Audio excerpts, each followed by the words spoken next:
महाराष्ट्रामध्ये नगरपालिका आणि नगरपंचायतीच्या ज्या निवडणुका झाल्या त्या निवडणुकांचे निकाल आता पूर्णपणे स्पष्ट झालेले आहेत.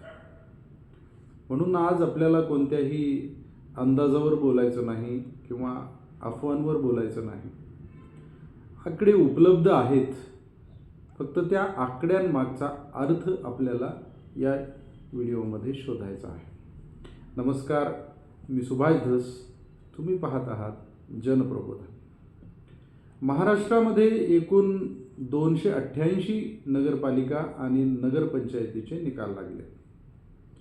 या निकालांमध्ये सत्ताधारी महायुतीचा स्पष्ट दबदबा दिसतोय.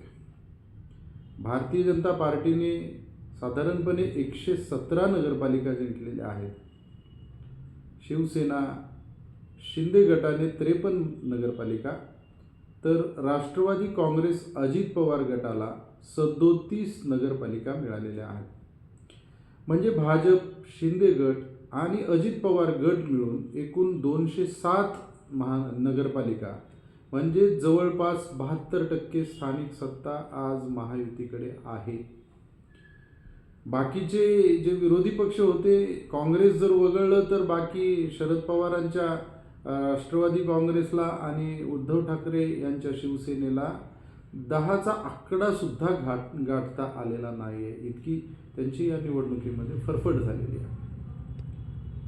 तसं कागदावर पाहिलं तर हा फार मोठा महायुतीचा विजय आहे. पण राजकारणात आकडे जितके महत्त्वाचे असतात तितकेच महत्त्वाचे असतात त्या आकड्यांमागचे संबंध. कारण ही निवडणूक बहुतेक ठिकाणी महायुती म्हणून एकत्र लढलीच गेली नाही आहे. खरं सांगायचं तर अनेक ठिकाणी ही निवडणूक भाजप, शिंदे गट आणि अजित पवार गट यांच्यातच आपसामध्ये झालेली आहे. अंदाजे 150च्या आसपास नगरपालिका अशा होत्या जिथे महायुतीतला पक्षच एकमेकांच्या विरोधामध्ये उभा होता आणि स्ट्रॉंग होता. त्यातल्या साधारणपणे 90 ते 100 ठिकाणी पहिला आणि दुसरा क्रमांक हे दोन्ही महायुतीतलेच पक्ष होते. याचा अर्थ खूप स्पष्ट आहे. अनेक ठिकाणी विरोधक स्पर्धेतच नव्हते. खरी लढाई युतीच्या आत चालू होती. आता महत्त्वाची गोष्ट लक्षात घ्या, सध्या विधानसभा निवडणूक उद्या नाही आहे, म्हणजे जवळपास नाही आहे. पण राजकारणात फुरसतीचा जो काळ ज्याला म्हणतात असं काहीही नसतं. आज ज्या नगरपालिका जिंकल्या आहेत त्याचा उपयोग पुढील अनेक निवडणुकांमध्ये महायुतीमधले जे पक्ष आहेत हे पक्ष आपल्या स्वतःच्याच युतीच्याच विरोधामध्ये वापरणार आहेत. पुढच्या ज्या निवडणुका आहेत, महानगरपालिका आहेत, जिल्हा परिषदा, पंचायत समिती, बाकीच्या सहकारी संस्था आणि अगदी राज्यसभा, विधान परिषदेसारख्या निवडणुकांवर देखील याचे परिणाम बघायला मिळणार आहेत. आता प्रत्येक पक्ष हा आपापल्या पद्धतीनं हा निकाल कसा वापरून घेऊ शकतो हे आपण थोडंसं समजून घेऊ. पहिल्या क्रमांकाचा पक्ष अर्थातच भारतीय जनता पक्ष आहे आणि त्यांच्यासाठी हा निकाल खूप उपयुक्त आहे आणि चांगला पण आहे. 117 साधारणपणे महानगरपालिका आहेत जिथे भाजपचे नगराध्यक्ष निवडून आलेले आहेत. तिथल्या स्थानिक सत्ता, निधी, विकास कामं आणि स्थानिक नेतृत्व घडवण्याची मोठी संधी आता भाजपकडे आहे. भाजप या सगळ्याचा वापर करून पुढील स्थानिक निवडणुकांमध्ये आपली पकड मजबूत करू शकतो आणि तो करेल. आणि युतीमध्येही भाजप सतत हे दाखवत राहणार की संख्या आमच्याकडे आहे, आम्ही एक नंबरला आहोत. तर दुसरा जो पक्ष आहे तो शिंदे गट. शिंदे गटासाठी हा निकाल वेगळ्या अर्थाचा आहे. 53 महानगरपालिका साधारणपणे, म्हणजे शिंदे गट फक्त सत्तेमुळे टिकलेला नाही हे या निकालावरून स्पष्ट होत आहे. जिथे भाजपला थोडा आधार लागेल तिथे शिंदे गट निर्णायक ठरू शकतो आणि आमची मतं भारतीय जनता पक्षाला ट्रान्सफर होतात. म्हणून बहुतांश ठिकाणी भारतीय जनता पक्षाचे उमेदवार होऊ शकतात. हा मुद्दा वारंवार शिंदे सेना या निकालांमुळे पुढे ढकलू शकते. तिसरा जो पक्ष आहे अजित पवार, ह्या गटाचा खेळ थोडासा वेगळा आहे. 37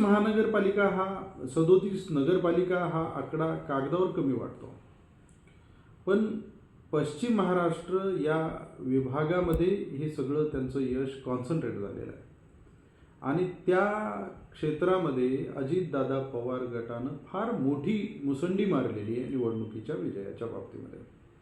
तिथं सगळं सहकारी संस्थांचं जाळे, मोठमोठ्या बँका आहेत, स्थानिक राजकारणसुद्धा फार मोठं आहे.